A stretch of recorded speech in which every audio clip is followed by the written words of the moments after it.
The story begins with a young man named Donnie who is trying to take down an animal when his brother Eric interrupts his shot. He apologizes, but Donnie is in a bad mood and angrily walks away. Wandering aimlessly, he sees what appears to be the entrance to a cave and decides to take a look inside, despite the suspicious tracks at the entrance. He carefully enters because of the slippery slope, and then begins to examine the rock walls, where he finds a green slime. On the ground, he sees the carcass of a deer around something even stranger, like a cocoon. Suddenly, Donnie is knocked down by a monstrous and huge creature that growls at him aggressively and charges as if it were going to attack him. The young man becomes dazed, and a shrill buzzing floods his mind, making him dizzy. He staggers out of the cave with difficulty and goes to wash his face, still shaken by the incident and thinking about the giant fangs of the monster. Returning to the car, he sees that his brother is not waiting there as agreed and decides to call him, but then hears Eric's phone ringing in the back seat. With not much to do about that, he enters the bar to rest and overhears a conversation from a group at a table. They are talking about a group of cows that were found dead around there, all completely mutilated in an inexplicable way. The talk grabs Donnie's attention when one of them comments that the cows were filled with a green slime, forming a gruesome cocoon. Interrupting the conversation, an old man explains that this has to be the work of a carnivorous demon known as Baru. While everyone laughs at this crazy idea, Donnie suffers another dizzy spell under the intense buzzing and faints on the floor. 3 months after that, Detectives Ray and McElroy are dining together when Donnie arrives. McElroy rolls his eyes, already anticipating another conversation about imaginary creatures. But Ray asks him to be patient, as Donnie recently lost his brother, and it has affected his mind. As soon as he sees the two, Donnie sits down without permission and starts talking about Baru, showing a pile of newspaper clippings. The police's explanation is that Eric got lost in the desert and ended up having some kind of accident. But Donnie is convinced that he was attacked by the creature, and his research shows that he was not the first. Now, even Ray loses patience with him, reminding that Eric was his friend too. However, everyone knew about Eric's problems with addiction, and the most likely scenario is that he used something he shouldn't have before the hunt, thus bringing all sorts of risks. Donnie gives up on convincing the two and leaves frustrated, thinking about the difficult relationship he always had with his brother. Things have gotten even more complicated recently after their father passed away. At Donnie's house, we see that one of the walls really looks like the work of a lunatic, covered in photos and articles about the sightings of that monster. He is almost losing hope when a message comes from Professor Charles, a specialist in paranormal studies, wanting to schedule a meeting. The next day, Donnie goes to college and watches a portion of Charles's class on schizophrenic killers. He presents a famous case where a patient claimed to be dead and nothing the doctor did could convince him otherwise. Until one day he attacked the doctor and disappeared, along with his record. The strangest part of the case is that the crime scene contained blood that was incompatible with either of them. After Charles dismisses the class, the professor receives Donnie in his office, and he shares all his theories. Opening a map of the desert, he shows that the cave is not far from an underground state building. The government says the facilities are just an abandoned mine, but there are several different theories on the internet. Donnie thinks the creature escaped from there and took shelter in that den. As he explains the case, his tone becomes more defensive and ready to retort that he is not crazy. Therefore, Donnie is shocked when the professor claims to believe him. Charles explains that he has been involved with the government's dark experiments and only asks that Donnie be patient while he investigates. That night, 3 young friends go swimming in a lake near that mysterious area. One of them is afraid to enter the water, suspecting that something is lurking behind the fog. The others laugh at this silly fear, and she eventually gives in to the pressure, but doesn't even dive. A long tentacle appears behind her and slices through her neck so quickly that all that is seen is the head falling, and the other 2 girls start screaming hysterically. Sometime later, Charles calls Donnie and says a clue has appeared, but he warns that he will have to be quick. He agrees and listens carefully to the professor's instructions, leaving home shortly after. Upon entering the car, he is startled by the sudden arrival of Morgan, one of Charles's students he met at college. Obsessed with bizarre cases, she confesses to overhearing the conversation between the two, and now insists on accompanying him on the adventure, promising not to be a bother. Donnie ends up agreeing, and the two go to that lake where they find the girl's head. The rest of her is lying a few meters ahead, and Morgan finds another girl inside a huge cocoon, just like the one Donnie saw inside the cave. Counting the number of clothes thrown by the lake, they realize that one person is still missing and begin searching for her. It doesn't take long for the remains of the third girl, who was almost completely devoured, to appear. Donnie finds it strange that the monster only ate one of them, and Morgan suggests that she must have had something special. Then, Donnie receives a message from the professor warning that it's time to get out of there, as the police are arriving. Morgan rushes to collect some samples and runs to the car, entering just as the sirens are heard. Despite all the caution, it is none other than Detective Ray who is coming, and he recognizes Donnie when the two cars pass each other on the road. At the university, Charles is impressed with the samples and says there is a type of parasite still alive in there. The organism seems to need a human host to defend itself from something, possibly the Earth's atmosphere. It is then that Charles pulls out a notebook full of notes and drawings, revealing that he knows much more than expected about this creature. Donnie even has a flash of trauma upon seeing one of the illustrations, as it looks so much like the real monster. The name of that being is Barushakana Razala, a legendary entity that only rises during a solar eclipse. Donnie gets irritated with the explanation and calls all of that fairy tales, but Charles shows that those are similar accounts to his own and convinces him to face the situation with a more open mind. He also forces him to rest a bit to calm his nerves while Morgan helps to run more tests with the samples.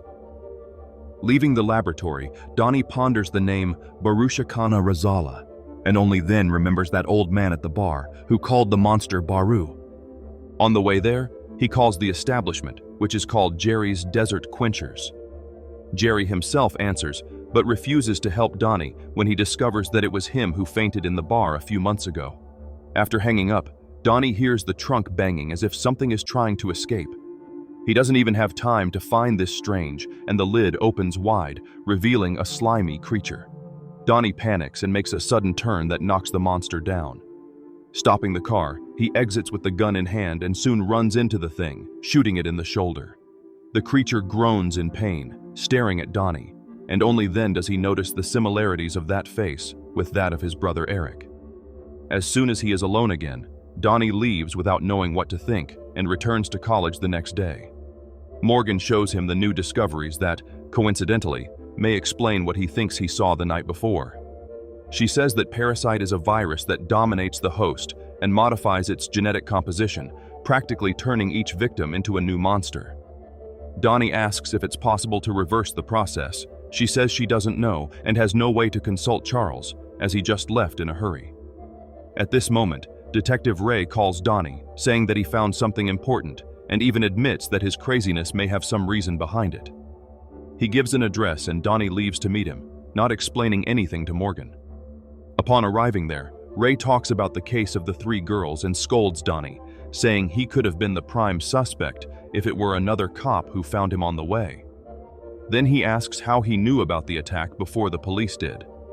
But Donnie does not give up the professor and only reminds him that he tried to investigate Eric's disappearance through official channels first. Ray admits that the police should have paid more attention to the case and takes him to an old cabin where he used to drink with Eric in his youth. Donnie also remembers having gone there in childhood and becomes depressed thinking about the conversations he had with his father. Eric was always the problem brother, and their father used to ask Donnie to take care of him in the future. Inside the cabin, Ray shows that Eric's secret hiding place is empty, which indicates that he must have passed through there, but Donnie says it doesn't matter, as he would have shown up sooner or later. Admitting that he is right, the detective finally reveals what made him change his mind and takes Donnie to the waterfall where he found Eric's things. Moreover, following the stream for a few more meters, he shows an empty cocoon full of slime. Morgan startles the officer by appearing out of nowhere and concludes that Eric must have been incubated there before turning. After that, Donnie invites Morgan to see the wall he built at home and tells her about the sinister encounter from the night before.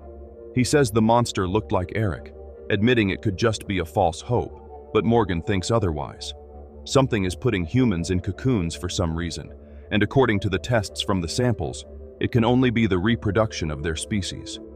Without the professor around to prevent the duo's mischief, they decide to pay a visit to the morgue to examine the cocoon of the girl, as Ray had mentioned that no one managed to open it. They sneak inside unnoticed by the coroner, who closes the door right after. It's not difficult to find the cocoon, as it is the only body bag with a very different shape. Morgan reaches out to touch it, and Donnie is so tense that he doesn't even have the courage to stop her. The cocoon reacts immediately to the touch, and the thing inside begins to thrash violently until it breaks free with a disgusting explosion of slime and blood. The creature that leaps out with incredible agility looks very much like the one that ambushed Donnie on the road, except with remnants of long hair still stuck to its head. The monster begins to advance toward Morgan, and Donnie tries to intervene, but ends up getting cornered along with her. Despite its strength, the creature seems to be feeling unwell and emits piercing shrieks until the door suddenly opens. Detective McElroy enters the room alongside an FBI agent. As soon as he sees the grotesque creature, he tries to confront it with a shout, as if speaking to an ordinary person. But a mere threatening look from the creature makes his courage disappear, and instinctively, he shoves his colleague forward, trying to protect himself. The agent ends up losing his arm in the confrontation, and McElroy's cowardice does nothing, as the monster eliminates him too. But then its condition worsens significantly, and its body simply explodes suddenly. The FBI agent doesn't survive either and uses his last words to say that Morgan and Donnie are screwed. Very shaken, Morgan says that the girl under the slime was Rachel, her classmate in Charles's course. The next day, Morgan wakes up feeling sick and realizes there is a scratch on her back. She says nothing to Donnie and goes with him to the restaurant to meet Ray, who wants to talk about Professor Charles. He discovered that not only Rachel but the other two girls from the lake were also his students. Moreover, he obviously knew about the tragedy before anyone else, and now he has been missing for over a week. Donnie doubts that the professor has any guilt, saying that he was the one who contacted Charles first, but Morgan insists that this is not true, as the professor asked her to study Eric's disappearance several weeks before Donnie's visit to the college. Then Ray tells them that the man they know as Professor Charles is actually a scientist named Frank Rankoff. He was one of the researchers responsible for the secret experiments at that underground base in the desert. One of his experiments went horribly wrong, causing multiple casualties among his team, and Frank was never the same after that. Ray says he will continue investigating alone and warns the two not to get into any more troubles, alerting that there are humans more dangerous than the monsters. Leaving the restaurant, he suspects that he is being followed and starts calling out to a bald man who seemed to be watching him. The man continues walking and enters a building as if he weren't even listening. Ray draws his weapon and enters too, demanding that the man shows himself. But what answers his request is one of the creatures, jumping from the ceiling right behind the detective. Despite the scare, Ray recognizes Eric and cannot shoot his childhood friend. Donnie and Morgan don't even try to pretend they will obey Ray's orders and head to Charles's office to rummage through his things. Morgan tells Donnie that she is an orphan and says she always trusted the professor because he was like a father figure. In the middle of the conversation, Donnie discovers that Eric enrolled in Charles's course the previous year. Furthermore, the professor kept the files of all his students along with a mysterious report about some kind of test. Most had negative results, but Morgan's file says hers was inconclusive. By the end of the day, Donnie begins to get annoyed with Ray's silence, as he has stopped answering his calls. Putting together everything they have discovered so far, Morgan exposes a disturbing theory. She thinks that not all humans are compatible with Baru's DNA, and that is why there can be failures in reproduction, as was the case with Rachel. Charles's tests were likely a way to select candidates for the cocoon, which means some sort of collusion between the professor and the beast. Still, without contact with Ray, Morgan decides to proceed with the investigation through alternative means. She forces Donnie to have a hypnosis session, and he unlocks some memories, recalling that Eric was with him in the cave. Donnie realizes that his brother saved him and must have led Baru out of its den, trying to hide near the waterfall. The plan obviously went wrong, as that is where Ray found the empty cocoon. All of this leaves Donnie with even more remorse, and Morgan tries to comfort her friend while disguising the pangs of pain she is feeling in her back. A little later, Morgan manages to hack the government system and obtain confidential data about the underground base, finding the name of another scientist, Linda Lockley. Donnie gets excited about the lead, but becomes concerned about Morgan's sudden cough and her aggressive reaction to his care. When she starts to feel dizzy, he rushes to support her and accidentally touches the scratch, finally discovering that she has been hurt since the clash with Rachel. Morgan falls asleep, and Donnie decides to interrogate Linda Lockley alone. Since she refuses to see him, he approaches her as she leaves work, showing her a photo of herself with Charles to prove that he knows the truth. Linda pleads with him to leave and stop bothering her, stating that her life would be at risk if she reveals anything she shouldn't. When Donnie tells her that Baru took his brother, Linda laments the tragedy and says that in this case, only a 100% compatible human would have salvation. However, she states that such compatibility is impossible and leaves after warning that Charles is a very dangerous man. Speaking of him, it is none other than the professor who is hiding in the back seat when Donnie enters his car. Charles doesn't even need threats to force him to obey and simply states that he will take him to Eric right now. Following his instructions, he arrives at what appears to be an abandoned factory, where he indeed finds the monstrous version of his brother chained up. Charles confesses everything, saying that Baru emerged on Earth many centuries ago, and nobody knows its true origin, but its purpose has become clear. The beast has been trying to reproduce since time immemorial, leaving behind a trail of people and animals who did not survive the process. The secret laboratory took charge of studying the case, and they concluded that the problem was DNA incompatibility.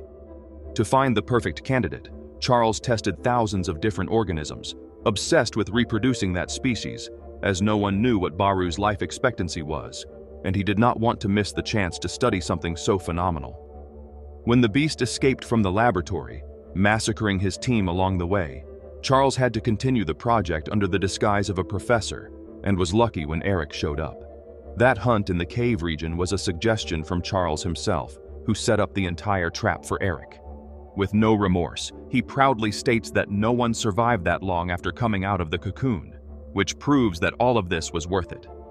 Donnie cannot hold back his anger and lunges at the scientist, but discovers that he is armed. The only flaw in Charles's project is that he did not know about Eric's addiction problems, which is now causing premature degradation.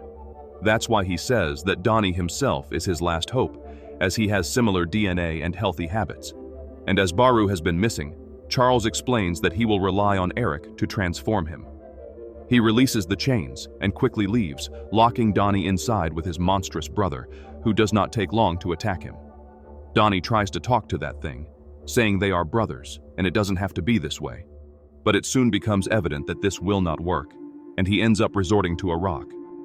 He crushes that slimy skull and then collapses beside it, crying. Meanwhile, Charles is destroying all the evidence against him, and Morgan wakes up screaming, with the scratch spreading across her back. While in the shower, her skin begins to crack, initiating the metamorphosis. Donnie arrives by cab just in time to see the light turn off abruptly and already suspects that something terrible is happening. The bathroom is empty when he enters the apartment, but soon a shadow rushes past and jumps from the balcony, fleeing on foot. Very distressed, Donnie runs through the streets searching for his friend before something worse happens. Little does he know that Morgan is already making her first victim, a middle-aged man who she attacks in a yard. Donnie arrives at the same time as the police, catching a glimpse of the macabre feast. When he calls out Morgan's name, she seems to oscillate between her human nature and her new version. She advances toward the policewoman, who clearly does not know who she is dealing with, but hears Donnie's warning at the last moment and runs away. The policewoman's shot hits a gas tank in the back of a pickup truck, and Donnie loses consciousness during the explosion. A year later, we see that he has taken the blame for everything and is now locked up in a mental hospital, with the false professor still keeping an eye on him.